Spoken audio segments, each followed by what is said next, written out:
Hello everyone, my name is Amir Zadulatpur. I'm a student in Shiraz University of Technology. My special field is AI. If you wanted to contact me, it's my email.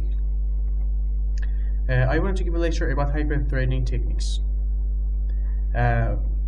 First of all, Intel introduced hyperthreading techniques in 2002.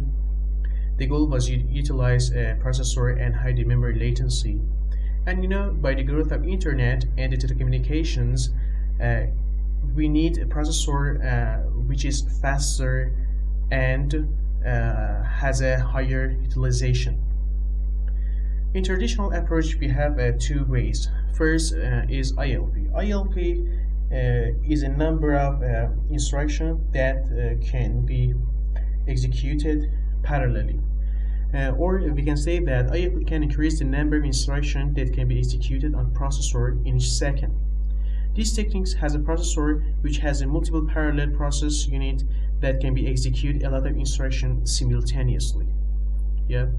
And now for caches, we can say that in OS course we talked about it a lot, that the high memory between the CPU and the main memory, and we use it to make our processor faster and better. And we can use the multi-threading techniques, and I will talk about it in next slides.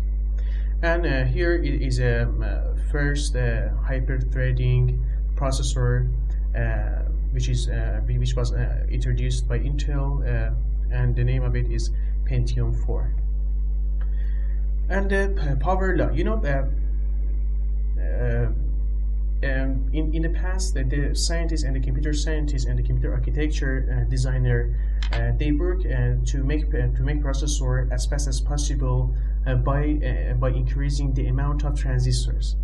It's not a good idea for today's because when you increase the amount of transistors in your processors, and the amount of energy that your processor used will be increased, and it will release heat more and more, and it makes other problems.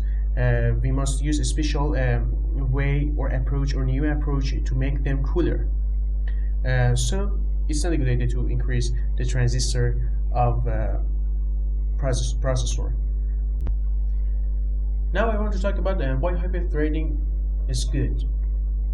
Hyperthreading is good because it increases the parallelism, and need just some extra hardware. We don't need any special hardware, and so it's good because it can increase our performance very well, and the price of it won't be very high. Hyperthreading techniques share resources, so it's economical because we don't need any extra hardware. Yeah, and each thread isn't waiting for a load instructions because the core can execute other threads without any assembly. And also hyperthreading allow flexible scheduling. Yeah, we don't have any special restrictions for scheduling and fill the blank slot of our pipelines, and make each core as busy as possible. It's our goal. And we talked that hyperthreading techniques uses the same caches, but we have to pay attention to this notice that it's good when the two thread doesn't request the resources simultaneously. Now I want to talk about a single-threaded CPU. In single-threaded CPU, just one type of thread can be executed, and you see a lot of blank slot here, which are not utilized, and the performance of it is in about 33%. Now I want to talk about superthreadings. Superthreadings is implemented in some microprocessors and execute multiple threads at the same time. But what's the difference between superthreadings and hyperthreadings? The difference is in limitations. Yeah, in superthreadings, the limitation is that in each pipeline must exist just one type of thread, and also the superthreadings restricted us in amount of context switching. Here we can see that in each pipeline, as I talked before, in each pipeline, we have just one type of thread. For example, first you can see just yellow, and for second you can see just red, and then yellow, yellow, red, red, and etc. And now I want to talk about what's hyperthreadings. Hyperthreadings is superthreadings without any restrictions, unlike the superthreadings. And pipeline in hyperthreadings have instructions from same threads, and slot is filled by another thread instructions, unlike the superthreadings. And the hyperthreadings can enhance the parallelism levels when the two threads have the collision. We talked about the collision and the request of two threads when they wanted to use the resources. Here you can see in each level we have different instructions from different threads. For example, in first level you can see the red and yellow, second as first yellow, yellow and red, and yellow and red, and etc. Now I want to talk about the inside of the processors. If more than one thread is executing at the same time, certain architecture parts are replicated, like instruction pointers, or be shared like caches execution unit, or be partitioned like a scheduling queue.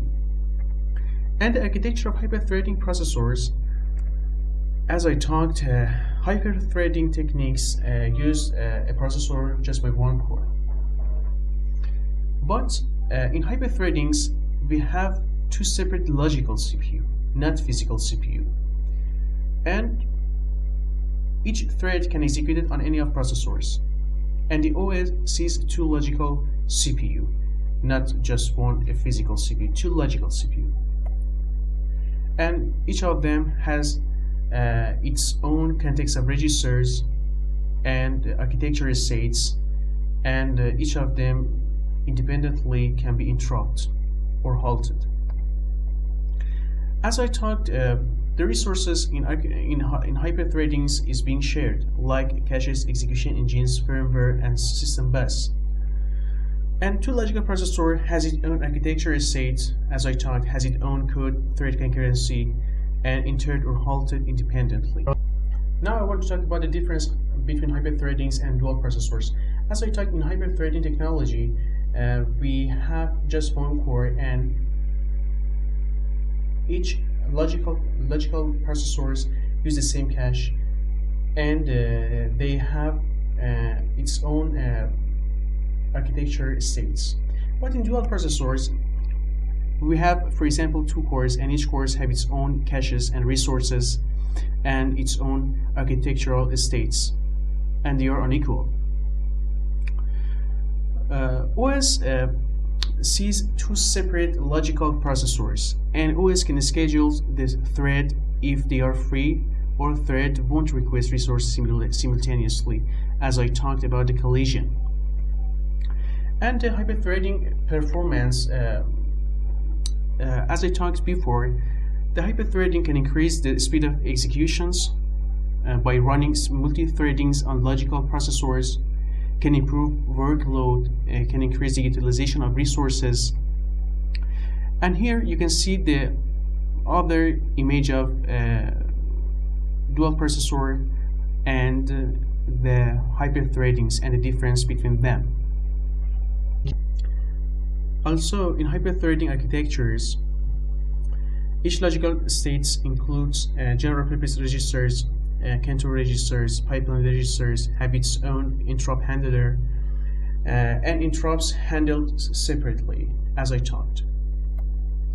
And now you can see the difference between multi-threadings and hyperthreading technology. The difference is that in hyperthreadings, the threads are executed by different two logical processors. But in multi-threading, you can see that the threads are executed just by one processor.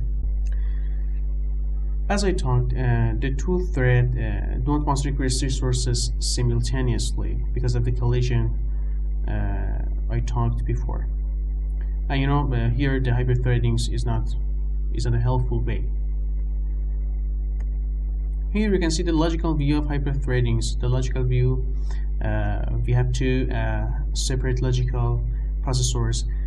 that each of them execute its own threads and has its own states and can be halted or entered independently. And also they use the same resources. We can have application with code which is optimized hyper-threaded, and applications knows the resource requirement. So I think it's an advantage for us. Why? Because the processor don't pay attention to the thread which is running and is trying to give us a good performance. And for this reason, it's good. For conclusion, we can say that the hyper-threading technology can influence the computing world and used from mobile processors to the servers. And also, as I talked, has a good performance.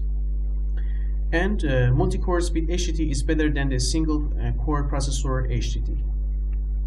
Thank you.